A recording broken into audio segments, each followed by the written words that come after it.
Ada orang bertanya, bagaimana sih proses Buya membuat sebuah gelombang cinta itu begitu singkat? Karena tidak semua gelombang cinta yang saya dapatkan 3 hari sebelumnya gitu, 2 hari, tapi kadang-kadang 1 jam sebelumnya sudah selesai begitu.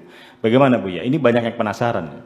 Ya, bagi saya ya mengalir Iya. biasa saja lah. Saya tidak merasa merasakan kesulitan ya. Iya. Seperti saya berceramah setiap hari juga kadang-kadang ya mengalir begitu aja. Iya.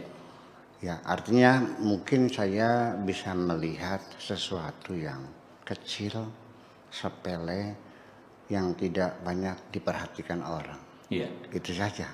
Sehingga kita ungkapkan dalam puisi, dalam ceramah, orang juga terkejut. Oh iya ya, kenapa selama ini tidak kita pikirkan? Nah, ini di halaman pertama juga ada pesan khusus. Saya ingin mengangkat martabat dan derajat perempuan di tengah masyarakat kita. Di alinea ketiga, halaman pertama, aku yakin betul dosa laki-laki sama dengan dosa perempuan. Pertanyaannya, apakah ada beda dosa laki dan dosa perempuan? Anda tidak pernah mikir. Ada bedanya. Jadi masyarakat ini menghukum perempuan ketika melakukan kesalahan terlalu berat sesungguhnya dibandingkan yang dilakukan oleh seorang laki-laki. Satu contoh saja, hampir semua laki-laki, hampir atau mungkin mayoritas kebanyakan melakukan perselingkuhan, tapi masyarakat cuek saja kok. Tapi begitu yang melakukan perselingkuhan perempuan tidak ada ampun. Sampai akhir hayatnya mendapat stempel yang permanen, perempuan bejat. Itu yang terjadi. Padahal sama juga.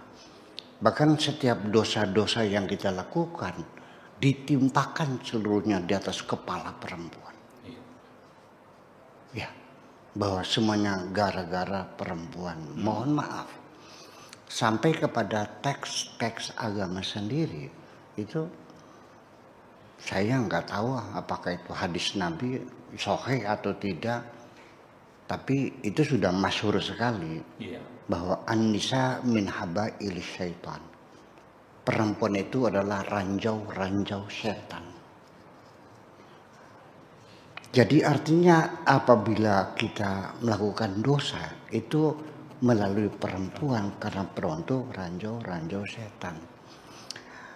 Kalau kita bertanya dari sisi mafhum mukhalafah, bahasa istilah ilmu usul fikihnya itu mafhum mukhalafah, pemahaman kebalikan. Kalau perempuan itu ranjau setan, laki-lakinya apa? Ya laki-lakinya setannya. Iya, jadi semua gara-gara perempuan.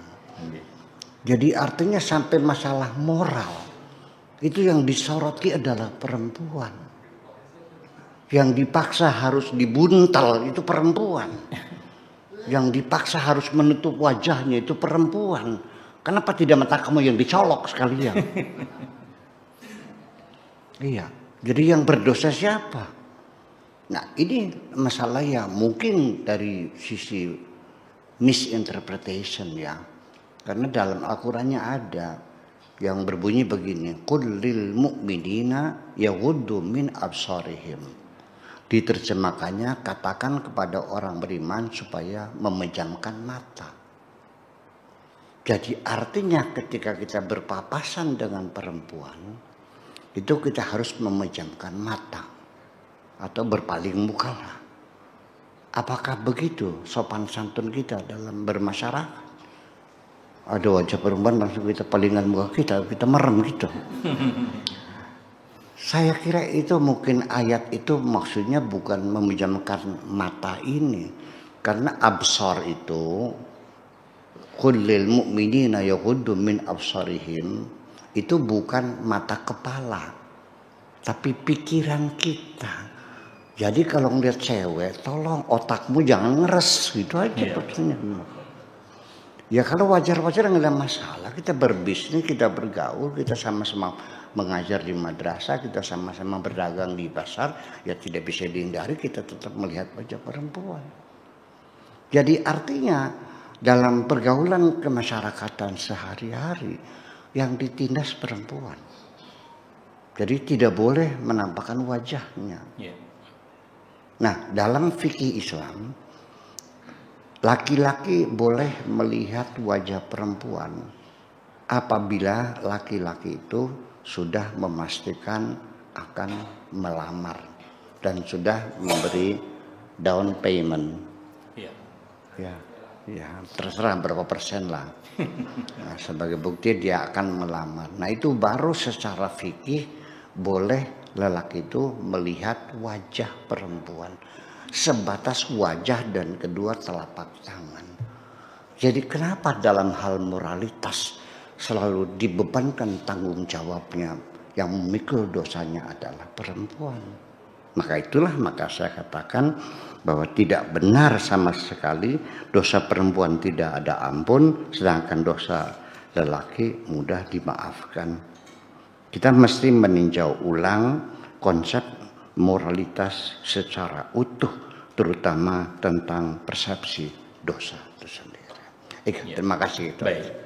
Terima kasih Buya untuk penjelasan dosa antara laki-laki dan perempuan.